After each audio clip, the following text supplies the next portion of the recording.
বিয়ের পর যখন আমি জানতে পারি আমি মা হতে চলেছি, তখন আনন্দে আমার চোখে পানি এসেছিল।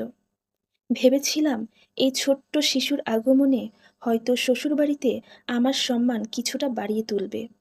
কিন্তু ভাগ্যের কি নির্মম পরিহাস! যেই সংবাদে খুশিতে আমার নাচার কথা ছিল, সেই সংবাদটা আমার জীবনে অনেক বড় কালবৈশাখী ঝড় হয়ে এসেছিল। আমার শাশুড়ি আমাকে কোনোদিনই মেনে নিতে পারেনি। আর তারপর সে যখন জানতে পারল আমি প্রেগনেন্ট, তার রূপটা যেন আরো অনেক ভয়ঙ্কর হয়ে উঠল। শুরু থেকে সে বলতো, এই বাচ্চাটাকে পৃথিবীতে আনা যাবে না, ও একটা অলক্ষী, ও আসলে আমাদের সংসারটা ভেঙে যাবে। প্রথম প্রথম ভাবতাম সে হয়তো আমাকে পছন্দ করে না, এর জন্য এসব বলে, হয়তো সে রাগে বলে। কিন্তু পরে আমি বুঝতে পারি সে সত্যি আমার বাচ্চাটাকে মেরে ফেলতে চাইছে। সবচেয়ে বেশি খারাপ তখন লেগেছিল যখন দেখলাম আমার স্বামীও তার মায়ের সাথে একমত, তার মা যেটা বলতেছে সেটাই হবে। কিন্তু ওই মানুষটাকে আমি আমার সবটা দিয়ে ভালোবেসেছিলাম। সে তার সন্তানের কথা একটা বারের জন্য চিন্তা করে না, তার মা যেটা বলে সেটাই শেষ কথা। সে তার মায়ের কথা শুনে আমার সাথে এত খারাপ ব্যবহার করত, যেটা বলার বাইরে। এমনকি মাঝরাতে সে আমাকে তার বাড়ি থেকে বের করে দেওয়ার হুমকি পর্যন্ত দিয়েছিল। আবার কখনো কখনো বলতো, আমার মা যেটা বলে তুমি সেটাই করবে, শুধু শুধু সংসারে অশান্তি করবে না। প্রেগনেন্সির সময় প্রত্যেকটা মেয়ের দরকার নিজের স্বামীকে, প্রত্যেকটা মেয়ের দরকার মানসিক সাপোর্ট। কিন্তু আমি সেসব কিছুর বিনিময় পেয়েছিলাম অবহেলা, অপমান এবং অবজ্ঞা। কিন্তু তাদের এই সব কিছু আমার সহ্যের বাইরে চলে গিয়েছিল।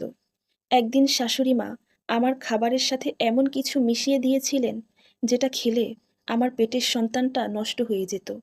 আমি যখন ওই খাবারটা খাওয়ার জন্য হাতে নিয়েছিলাম, তখন আমার মনের মধ্যে কেমন একটা কু ডাকছিল।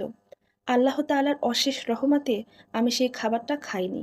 কিন্তু আমি নিজের চোখে দেখেছিলাম আমার শাশুড়ি মায়ের সেই পৈশাসিক হাসি। আর এই কথাটাই যখন আমি আমার স্বামীকে বলেছিলাম, সে আমার গালে একটা থাপ্পড় মেরে বলেছিল, মায়ের নামে এইসব কথা বলতে তোর লজ্জা লাগে না? সেদিন সারা রাত আমি মেঝেতে বসে কান্না করেছিলাম এবং আমার পেটের উপরে হাত রেখে বলেছিলাম, বাবা তুই ভয় পাস না, আমি তোর সাথে আছি, সারা জীবন আমি তোকে এভাবেই আগলে রাখবো। সেদিন আমি বুঝে গিয়েছিলাম আমার আপন মানুষেরাই আমার শত্রু হয়ে দাঁড়িয়েছে। এখন আমাকে একাই লড়াই করতে হবে। এখানে থাকলে আমি বেশি দিন আমার বাচ্চাটাকে বাঁচিয়ে রাখতে পারবো না। তাই রাতের আধারে সবাইকে না বলে আমি আমার বাবার বাড়িতে চলে এসেছিলাম। এই কয়টা মাস আমি আমার বাবার বাড়িতেই থাকবো। এখানে এসেছি বেশ কয়েকদিন হয়েছে, কিন্তু এতদিনে তারা আমার একটা খোঁজ পর্যন্ত নেয়নি। রাতের আধারে আমি লুকিয়ে এসেছি, আমার কোনো ক্ষতি হয়েছে কিনা, আমি ঠিক আছি কিনা, একটা বারের জন্য এই খোঁজ তারা নেয়নি। আল্লাহ তাআলার অশেষ কৃপায় কষ্টের দিনগুলো পার করেছি।